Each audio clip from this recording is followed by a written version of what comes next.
සුබ දවසක් මම ප්‍රසන්නාර 20ක් වැද රොහන් ලියනගේ අද අපි කතා කරන බලාපොරොත්තු වෙන්නේ ගොඩක් සාපලතාවට සායන්ට පැමිණෙන කාන්තාවන් සහ පුරුෂයන් තියෙන වැදගත්ම දෙයක් තමයි ඒ කියන්නේ IUI ප්‍රතිකාරය කියන්නේ මොකද්ද මේක ඇත්තටම ඕනද නැද්ද කියලා. අපි දන්නවා දැන් IUI ප්‍රතිකාරය කියන්නේ ස්වාම පුරුෂයාගේ ශුක්‍රාණු අරගෙන ඒක රසායනාගාරදී පිරිපහදු කරලා මෑට ශුක්‍රාණු අයින් කරලා හොඳ ටික තෝරලා ඒකට වර්ධක මාධ්‍ය දාලා ඒකේ පිහිනන වේගයයි ඒකේ ජීවත් වෙන ඒ ශුක්‍රාණු වල ඒ ගුණාත්මක භාවය වැඩි කරලා ඒක කැප්සියුම් කැතීටර් ඇතුලින් ගර්භාෂය තුළට ඇතුල් කරන එක තමයි කරන්නේ. මේක සාමාන්‍ය නිර්වින්දනයකින් තොරව සිදු කරන සරල පරීක්ෂණයක්. නමුත් මේකෙදි වැදගත් වෙන කරුණ වෙන්නේ සාමාන්‍යයෙන් ස්වාභාවික සංසර්ගයෙන් ගැප් ගැනීමට බැරි කාන්තාවන්ට ගැප් ගැනීමට තමයි මේ ක්‍රමවේදය හදලා තියෙන්නේ. ඒ කියන්නේ මේක හැමෝටම ඕන දෙයක් නෙවෙයි. නමුත්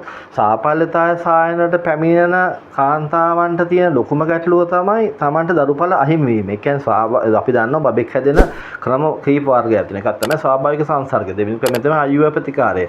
තුන්වෙනි ක්‍රමය තමයි නලදරු තාක්ෂණය. එහෙමත් කරන්න බැරි කට්ටිය තමයි ළමෙක් අරන් හදාගන්න. එතකොට අපි ළමෙක් දරුකමට අරන් හදාගන්න වෛද්‍යවරු අවශ්‍ය නැහැ. ස්වාභාවික සංසර්ගයෙන් හැදෙන නම් වෛද්‍යවරු අවශ්‍ය නැහැ. එතකොට වෛද්‍යවරයෙක්ගෙන් ප්‍රතිකාර ලබා ගන්න ඕන ස්වාභාවික සංසර්ගයනොත් හරියන්නේ නැත්තම් තමයි. එතකොට තමයි වෛද්‍ය උපදෙස් පතන්න ඕන. එතකොට වෛද්‍යවරයෙක් ළඟට ගියාට පස්සේ ඔහු කරන්නේ නිතරම දැන් එම කාන්තාවගේ සහ පුරුෂයාගේ ප්‍රධානම ගැටලු තියෙද කියලා හොයා බලනවා. ඒ කියන්නේ දියවැඩියා වගේ තත්ත්ව තියෙනවා නම් ඒවට අනිවාර්යෙන් තමන්ගේ ඒ වගේ රෝග ලක්ෂණ රෝගී තත්ත්ව තියෙනවා නම් ඒවා කලින්ම කල් තියා මේක පාලනය කර ගන්න ඕනේ. ඊට පස්සේ පොලික් අම්ල පිටි ගන්න ඕනේ. ඒ වගේම කාන්තාවගේ විශේෂයෙන් පරීක්ෂා කරලා බලනවා ඩිම්බ මෝරනවාද කියලා. සුද්ධීම අක්‍රමවත් නම් සුද්ධීම ක්‍රමවත් වෙන්න බෙහෙත් ඖෂධ ලබා ගන්න. ඒ වගේම සුද්ධීම අක්‍රමවත් නම් අක්‍රමවත් වෙච්ච හේතු. ඒ කියන්නේ හෝමෝන් ගැටලුවද කියලා අපි හොයලා බලලා ඒ ගෙම ගැටලු තියෙනවා නම් ඒවට ප්‍රතිකාර ගන්න. ඒ වගේම අනිවාර්යයෙන්ම පැලෝපිනාන බ්ලොක් නැති බව සහවුරු කරන්න. මොකද බබෙක් හැදෙන්න සරු ශුක්‍රාණු සරු ඩිම්බය සමග එක් වෙන්න ඕනේ. ඒක එකතු වෙනවා කියන්නේ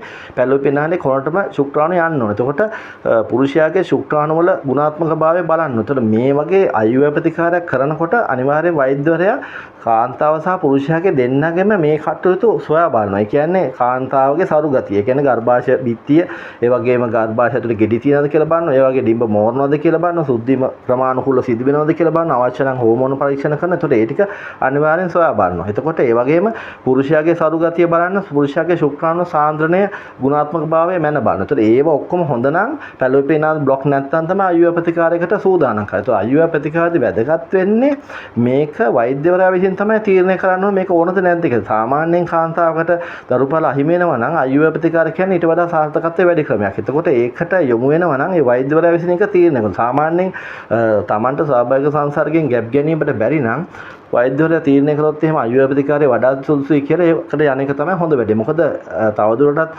ස්වාභාවික සංසර්ග නිරත වෙලා වැඩක් වෙන්නේ නැහැ. මොකද IUI ප්‍රතිකාරයේදී දැන් අපි දන්නවා මේකෙදි සිද්ධ වෙන්නේ මේ වගේ සියුම් කැටීරයකින් යෝනි මාර්ගයේ හරහා ගර්භාෂය තුළට ශුක්‍රාණු ඇතුළත් කරනවා. එතකොට ගොඩක් කලාවට යෝනි මාර්ගයේ ගැටලු තියෙනවා නම් ගැප් ගෙල ඒ කියන්නේ ගැප් ගෙල ආශ්‍රිතව යම්කිසි ගැප් ගෙල හිර ගතියක් තියෙනවා නම් ගොඩක් කලාවට මේ කැතීටරේ දානකොට ඒ හිර ගතිය හරහා කැතීටරේ යවන්න පුළුවන් නිසා ගොඩක් කලාවට සාර්ථකත්වය වැඩි වෙනවා. ඒ වගේම ගැප් ගෙල ආශ්‍රිතව අපි දන්නවා ස්වාභාවික සංසර්ගයේදී එකතු වෙනකොට එන ශ්‍රාවයන් වල තියෙන ශුක්‍රාණුට විස ගතිය. ඒ විස ගතිය මර්ධනය වෙනවා ගොඩක් කලාවට කැතීටරේ හරහා ඇතුළට දානකොට. එතකොට ගැප් ගෙල ආශ්‍රිතව තියෙන ශ්‍රාවයන්ගෙන් ශුක්‍රාණු මැරෙන ගතිය ගොඩක් කලාවට අඩු වෙනවා මේ වගේ අවස්ථාව. ඒ වගේම කාන්තාවගේ ස්වාම පුරුෂයාගේ ශුක්‍රාණු අඩු නම් ගොඩක් අඩු නම් අපිට ඒක පිළිපහදු කරලා ඒකේ ගුණාත්මක භාවය වැඩි කරලා ගර්භාෂය තුළට ඇතුල් කිරීමෙන් ගොඩක් කලාවට පීන වේගයේ අඩුකම් තියෙන අයගේ පීන වේගය වැඩි වෙනවා. ඒ වගේම සාන්ද්‍රණය අඩු කට්ටියගේ හොඳම ටික තෝරලා අපිට දාන්න පුළුවන්. එතකොට ඒ වගේ විවිධ කාරණා වලින් මේකේ සාර්ථකත්වය වැඩි කරන්න පුළුවන්. එතකොට